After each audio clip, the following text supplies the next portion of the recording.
ഇന്ന് നമ്മൾ കാണാൻ പോകുന്ന കഴിഞ്ഞ വീഡിയോയിൽ നിങ്ങൾ ആവശ്യപ്പെട്ട KFC ചിക്കൻ്റെ റെസിപ്പിയാണ്. ഇത് ശരിക്കും ഷോപ്പിൽ നിന്ന് വാങ്ങിക്കുന്ന അതേ രുചിയിലാണ് നമ്മൾ ഉണ്ടാക്കുന്നത്. പുറമെ നല്ല ക്രിസ്പി ആയിട്ട് ഉള്ളിൽ നല്ല ജ്യൂസി ആയിട്ടുള്ള ചിക്കനാണ്. ഇത് കണ്ടു കഴിഞ്ഞാൽ ഇത്ര സിമ്പിളായിട്ട് ഉണ്ടാക്കാൻ പറ്റിയ ഒരു റെസിപ്പിയാണോ എന്ന് തോന്നും.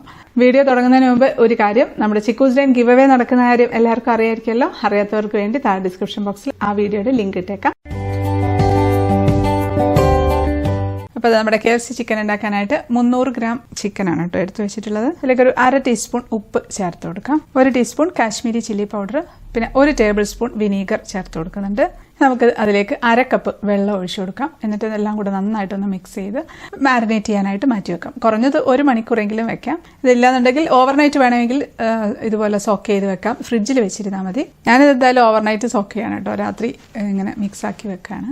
എല്ലില്ലാത്തതാണ് എടുത്തിട്ടുള്ളത്. എന്നാൽ 1-2 എല്ലിൻ്റെ പീസ് ഉണ്ട് കേട്ടോ. നമ്മളിപ്പോൾ ചിക്കനൊക്കെ വാങ്ങിക്കുന്ന സമയത്ത് ഫ്ലഷ് മാത്രമായിട്ടുള്ളത് എടുത്ത് മാറ്റി വെച്ചിരുന്നാൽ മതി. പിന്നെ അത് കനം കുറച്ച് മുറുക്കിയാണെങ്കിൽ കുറച്ചുകൂടെ നല്ലതാണ്.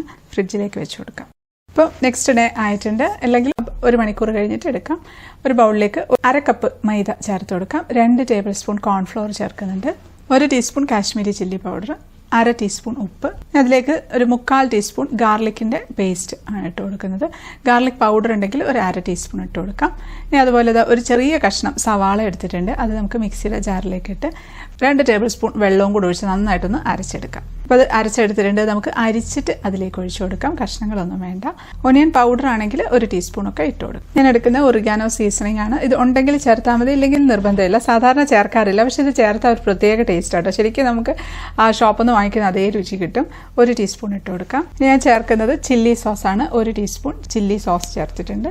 1/2 ടീസ്പൂൺ സോയ സോസ് ചേർക്കാം. 1 ടീസ്പൂൺ ടൊമാറ്റോ സോസ്. ഇതിൽ ടൊമാറ്റോ സോസ് മാത്രമേ ഉള്ളൂ എങ്കിൽ അത് മാത്രം ഒഴിച്ചിരുന്നാലും മതി. മറ്റേത് രണ്ടും സ്കിപ്പ് ചെയ്യാം. പകരം ഒരു 1/2 ടീസ്പൂൺ ചെറുനാരങ്ങ നീര് ചേർത്ത് കൊടുക്കാം. ഒരു 1/4 ടീസ്പൂൺ കുരുമുളക് പൊടിയും കൂടെ ചേർത്തിട്ടുണ്ട്. ഇനി നമുക്കിതിലേക്ക് ഒരു 1/2 കപ്പ് വെള്ളം ഒഴിച്ചു കൊടുക്കാം. നമുക്ക് നന്നായിട്ടൊന്ന് മിക്സാക്കി കൊടുക്കാം. ഒരു 2 ടേബിൾ സ്പൂണും കൂടെ ഒഴിച്ചിട്ടുണ്ട്. ഒന്ന് നോക്കിയിട്ട് ഒഴിച്ചു കൊടുക്കാം. കണ്ട് ഈ ഒരു കൺസിസ്റ്റൻസി ആയിരുന്നാൽ മതി. ഒരുപാട് തിക്കായി പോകണ്ട, ഒരുപാട് ലൂസും ആവണ്ട. ഇനി നമ്മളിതാ മാരിനേറ്റ് ചെയ്ത് വെച്ചിരിക്കുന്ന ചിക്കൻ ഒരു അരിപ്പയിലൂടെ എടുത്തിട്ട് ആ വെള്ളം ഒന്ന് വാർന്ന് കളഞ്ഞ് വെച്ച്, മുഴുവൻ കളയണമെന്നൊന്നുമില്ല, ജസ്റ്റ് ഒന്ന് ആ ഒരു എക്സസ് ആയിട്ടുള്ള വെള്ളം കളഞ്ഞ് വെച്ച് നമ്മുടെ ഈ ബാറ്ററിലേക്ക് ഇട്ട് കൊടുക്കാം. എല്ലാം ഒന്ന് മുക്കി ഇട്ട് കൊടുക്കാം. എന്നിട്ട് നമുക്കിത് റെസ്റ്റ് ചെയ്യാൻ ഒരു 1/2 മണിക്കൂറെങ്കിലും റെസ്റ്റ് ചെയ്യാനായിട്ട് വെച്ച് കൊടുക്കാം. ഇപ്പോൾ ഫ്രഷ് ആയിട്ട് കഴിക്കുകയാണ് നല്ലത്. ഇപ്പോൾ ഗസ്റ്റൊക്കെ വരുന്നുണ്ടെങ്കിൽ ഇത് നേരത്തെ തയ്യാറാക്കി നമുക്ക് ഫ്രിഡ്ജിൽ വെക്കാം. എന്നിട്ട് അവർ വരുന്ന സമയത്ത് ലൈവായിട്ട് ഫ്രൈ ചെയ്ത് കൊടുക്കാം. അപ്പോൾ അത് 1/2 മണിക്കൂർ കഴിഞ്ഞിട്ടുണ്ട്. നമുക്ക് ഒരു പ്ലേറ്റിലേക്ക് 3/4 കപ്പ് മൈദ ചേർത്ത് കൊടുക്കാം. ഒരു 1/4 കപ്പ് കോൺഫ്ലോർ ചേർക്കുന്നുണ്ട്. ഒരു 1/2 ടീസ്പൂൺ ഉപ്പിട്ടിട്ടുണ്ട്. ഒരു 1/4 ടീസ്പൂൺ കുരുമുളക് പൊടി ഇട്ടിട്ടുണ്ട്. ഒരു 1/2 ടീസ്പൂൺ കാശ്മീരി ചില്ലി പൗഡർ ഇട്ട് കൊടുക്കാം. 1 ടീസ്പൂൺ ഒറിഗാനോ സീസണിങ് ചേർത്ത് കൊടുക്കുന്നുണ്ട്. ഇല്ലെങ്കിൽ ചേർക്കണമെന്നില്ല. ഗാർലിക് പൗഡറും ഒനിയൻ പൗഡറും കയ്യിലുണ്ടെങ്കിൽ ഒരു 1/2 ടീസ്പൂൺ വെച്ച് ഇട്ട് കൊടുക്കാം. നമുക്ക് പാൻ വെച്ച് കൊടുക്കാം. അതിലേക്ക് സൺഫ്ലവർ ഓയിലാണ് കഴിക്കുന്നത്. അത് നന്നായിട്ടൊന്ന് തിളച്ച് വരട്ടെ. നമ്മുടെ ചിക്കനെല്ലാം നന്നായിട്ട് കോട്ട് ചെയ്ത് ഇരിക്കുകയാണ്. ഇനി നമുക്ക് ഓരോ പീസസ് ആയിട്ട് എടുത്ത് നമ്മൾ മിക്സ് ചെയ്ത് വെച്ചിരിക്കുന്ന പൊടിയിലേക്ക് ഇട്ട് കൊടുക്കാം. ഒരുമിച്ചിട്ടുണ്ട്, ആവശ്യത്തിന് ഇട്ടിട്ട് എടുത്താൽ മതി. എന്നിട്ട് നമ്മൾ പതുക്കെ സൈഡിൽ നിന്ന് പൊടിയെടുത്ത് ചിക്കൻ്റെ കഷ്ണത്തിൻ്റെ മേലോട്ട് ഇട്ട് കൊടുക്കണം. ചിക്കൻ എടുത്ത് റോൾ ചെയ്യേണ്ട. കയ്യിൽ നനവ് പറ്റാതെ പൊടി ഇട്ട് കൊടുക്കാം. എന്നിട്ട് അതങ്ങ് പ്രസ് ചെയ്ത് ഒന്ന് നന്നായിട്ടൊന്ന് പ്രസ് ചെയ്ത് കൊടുക്കണം. അപ്പോൾ അതെല്ലാം അവിടെ അങ്ങനെ പറ്റി പിടിച്ചിരിക്കും. എന്നിട്ട് പതുക്കെ ഒന്ന് ഇളക്കി കൊടുത്താൽ മതി. അപ്പോൾ ആ എക്സസ് ആയിട്ടുള്ള പൊടി അങ്ങ് പോയിക്കോളും. അപ്പോഴാണ് നമുക്ക് ആ KFC ചിക്കൻ്റെ ആ ഒരു പുറമേയുള്ള ആ ഒരു ടെക്സ്ചറിൽ ഇങ്ങനെ തൊലി പൊളിഞ്ഞിങ്ങനെ ഇരിക്കുന്ന ഒരു ടെക്സ്ചർ അത് കിട്ടും. അത് നമുക്ക് ഓരോന്നായിട്ട് പ്ലേറ്റിലേക്ക് വെച്ച് കൊടുക്കാം. ഇത് മൊത്തത്തിലിട്ട് ചെയ്യരുതേ. അപ്പോൾ ഇരുന്നിട്ട് ചിക്കനിൻ്റെ ഉള്ളിൽ നിന്ന് വെള്ളം വന്നിട്ട് ഇത് മൊത്തത്തിൽ അങ്ങ് നനഞ്ഞ് കുഴഞ്ഞു പോകും. ഇത് മിക്സ് ചെയ്തെടുക്കുക, എന്നിട്ട് ഫ്രൈ ചെയ്യുക. അങ്ങനെ ചെയ്തിരുന്നാൽ മതി. അപ്പോൾ അത് ചൂടായി വരുന്നുണ്ട്. ഒരുപാട് പുകഞ്ഞു പോകരുത്, എന്നാൽ തീരെ ചൂടാവാതെ ഇരിക്കുകയും ചെയ്യരുത്. അപ്പോൾ നമുക്കത് ചൂടായോ എന്ന് നോക്കാൻ വേണ്ടി ഒരു ഈർക്കിലിയോ മരത്തിൻ്റെ ഒരു സ്ക്യൂറോ എടുത്ത് ഇങ്ങനെ വെച്ച് നോക്കുമ്പോൾ അതിൻ്റെ ചുറ്റിനുമായിട്ട് ഇങ്ങനെ ചെറിയ കൊച്ചു കുമിളകൾ ബബിൾസ് ഇങ്ങനെ വരും. അപ്പോൾ അത് ചൂടായിട്ടുണ്ട്, ആവശ്യത്തിന് ചൂടാണ്, അത് മതി. ഒരുപാട് ചൂടായി പോകാനും പാടില്ല. ഇനി നമുക്ക് തീ ഒന്നൊരു മീഡിയം ഫ്ലെയിമിലേക്ക് വെച്ച് കൊടുക്കാം. എന്നിട്ട് നമുക്ക് ചിക്കൻ പീസസ് ഇട്ട് കൊടുക്കാം. ഒരുപാട് കുത്തി നിറച്ചിടുകയും ചെയ്യരുത്. ഏകദേശം ഒന്ന് ഗ്യാപ്പ് ഇട്ടിട്ട് വെച്ച് കൊടുത്താൽ മതി. ഇനി ഇത് എണ്ണയ്ക്കകത്ത് ഇട്ടതിന് ശേഷം ഉടനെ തന്നെ ഇട്ട് ഇളക്കരുത്. അനക്കാതെ വെച്ച് കൊടുക്കണം. ഒരു 5 മിനിറ്റ് അനക്കാതെ ആ ഒരു ഫ്ലെയിമിൽ തന്നെ ഇരുന്ന് വെന്ത് വരട്ടെ.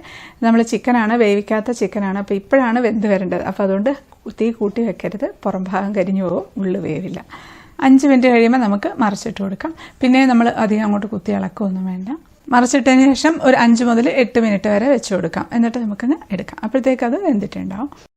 നമുക്കൊരു അരിപ്പയിലേക്ക് അങ്ങ് ഇട്ട് കൊടുക്കാം. എണ്ണ പോയതിന് ശേഷം നമുക്ക് പ്ലേറ്റിലേക്ക് വെക്കാം. അതുപോലെ അടുത്ത സെറ്റും ഇട്ട് കൊടുക്കാം. അപ്പം ഓരോ സെറ്റും മൈദയിൽ കോട്ട് ചെയ്തതിന് ഉടനെ തന്നെ ഇട്ട് കൊടുക്കാം. കോട്ട് ചെയ്ത് അവിടെ വെക്കണ്ട. അപ്പോൾ നമുക്ക് ഇത് ഡിപ്പ് ചെയ്ത് കഴിക്കാനായിട്ട് സോസ് മാത്രമായാലും മതി, സോസ് ഇല്ലെങ്കിലും കുഴപ്പമില്ല, ഇത് മാത്രമായിട്ട് കഴിക്കാനും ടേസ്റ്റാണ്. അപ്പോൾ ഞാൻ പക്ഷേ അതിലേക്ക് ഞാൻ 2 ടേബിൾ സ്പൂൺ മയോണൈസ് എടുത്തിട്ടുണ്ട്. അതിലേക്ക് 1 ടേബിൾ സ്പൂൺ ടൊമാറ്റോ സോസ് ഒഴിച്ചു കൊടുക്കാം. ഇനി കുറച്ച് ചില്ലി ഫ്ലേക്സ്, കുറച്ച് ഒറിഗാനോ സീസണിങ് ഒക്കെ കൂടെ ഇട്ടിട്ട് ഒരു ഡിപ്പ് തയ്യാറാക്കിയതാണ്. ഇത് നല്ല ടേസ്റ്റാണ് കേട്ടോ നമ്മുടെ KFC ചിക്കൻ കഴിക്കാൻ. പക്ഷേ നമ്മൾ ഷോപ്പിൽ നിന്ന് കിട്ടുമ്പോൾ വെറും സോസ് മാത്രമല്ലേ കിട്ടുക. ഇതുണ്ടാക്കി നമുക്ക് നല്ല ഒരു കോമ്പിനേഷനാണ്. അപ്പോൾ ആ സമയത്ത് ഞാൻ ബക്കറ്റ് റെഡിയാക്കിയിട്ടുണ്ട്. ഒരു ബൗളെടുത്തതാണ്, അതിൽ ബട്ടർ പേപ്പർ ഇറക്കി വെച്ചത്. ഇതൊന്നും വേണ്ട, ഞാൻ പിന്നെ KFCൻ്റെ ഒരു സ്റ്റൈലിൽ ചെയ്യാമെന്ന് വിചാരിച്ചതേ ഉള്ളൂ. അപ്പോൾ നമ്മുടെ KFC ചിക്കൻ ഓരോന്നൊക്കെ ആയിട്ട് റെഡി ആയത് ഞാൻ ഇതിലേക്ക് വെച്ച് കൊടുക്കാം. ശരിക്കും അതുപോലെ ഇല്ല, അതിൻ്റെ ആ ഒരു പുറം ഭാഗമൊക്കെ ഇങ്ങനെ തൊലി പൊളിഞ്ഞിരിക്കുന്ന പോലെ.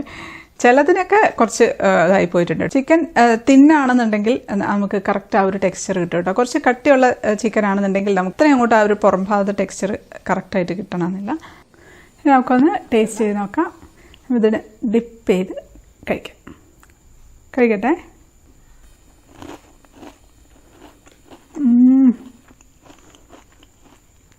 എന്താ പറയുക, നമ്മൾ ശരിക്കും KFC എന്നൊക്കെ വാങ്ങിച്ച് കഴിക്കുന്ന അതേ ടേസ്റ്റാണ്. മസ്റ്റായിട്ട് ട്രൈ ചെയ്ത് നോക്കണം കേട്ടോ. അതേ ടേസ്റ്റ് തന്നെയാണ്. പുറമേയൊക്കെ നല്ലൊരു ക്രിസ്പി ആയിട്ട്, ഉള്ളിൽ നല്ല ജ്യൂസി ആയിട്ടുള്ള ചിക്കനാണ്. നമ്മൾ അത്രയും സമയം സോക്ക് ചെയ്തൊക്കെ വെക്കുമ്പോഴാണ് ആ ഒരു പെർഫെക്റ്റ് ആയിട്ടുള്ള ഒരു ടേസ്റ്റും ടെക്സ്ചറും ഒക്കെ കിട്ടുന്നത്. അപ്പോൾ എല്ലാവരും ഉണ്ടാക്കി നോക്കണം. ഫീഡ്ബാക്ക് അറിയിക്കാൻ മറക്കല്ലേ.